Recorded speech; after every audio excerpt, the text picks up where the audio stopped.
So let's go dive in. So you were just talking about some of the top things that drive gut inflammation. Take it away. Yeah. So the big oils, that's the problem, is a lot of these oils. And if you look at the standard American diet, just even 100 years ago, your grandparents or your great grandparents, they did not have access to these type of oils. They were going to be cooking with your traditional fats. Like they're going to be doing a lot of lard and maybe some beef tallow, some of these traditional fats. Like if I asked my grandfather, what did your grandmother cook you? And what did she cook it with? She was not using soybean oil. She was not using corn oil. She was not using rapeseed oil, which is canola. She was not using peanut oil. And if they did something fried, it was going to be fried in possibly bacon fat, which came from the pig in the backyard of the farm, or it was going to be cooked in some type of like a beef tallow where the cows were on the back part of the farm. My grandpa's grandparents had like 300 acres and they had a bunch of cows back there. So it wasn't, hey, we're going to take this canola oil, we're going to coat. What's really annoying is I've seen some gluten-free fish out there, like some breaded fish. But the problem is it's loaded with canola oil. So it's kind of like, do you take the risk? Like the pros and cons? Does the inflammatory component of the canola oil, does that counteract this damaged seed oil?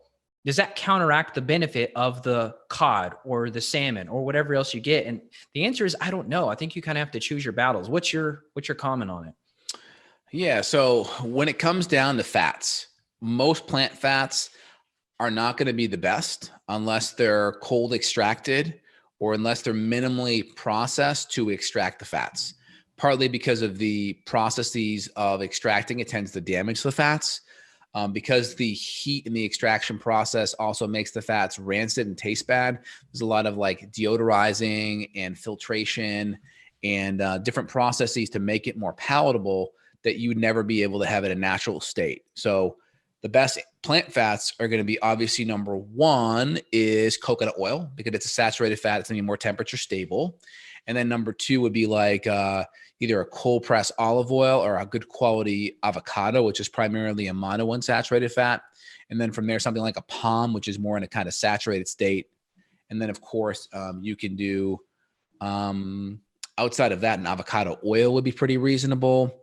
I think those would be my top ones on the plant side. Is there anything you wanted to add there? I mean, there are some nut-based, some seed-based oils, but then you start ramping up the omega-6, and those may not be the best. There are some supplemental oils that are more GLA-based that I'll give supplementally, like black currant seed oil, but we'll give it supplementally, and that's coming from great sources that are going to be in capsules that won't be oxidized and such, that will be really good and wouldn't be an oil like coconut. But those are my top animal or top plant-based fats.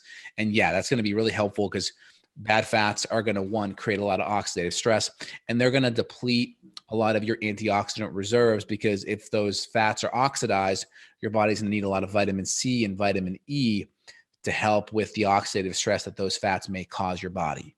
Very true.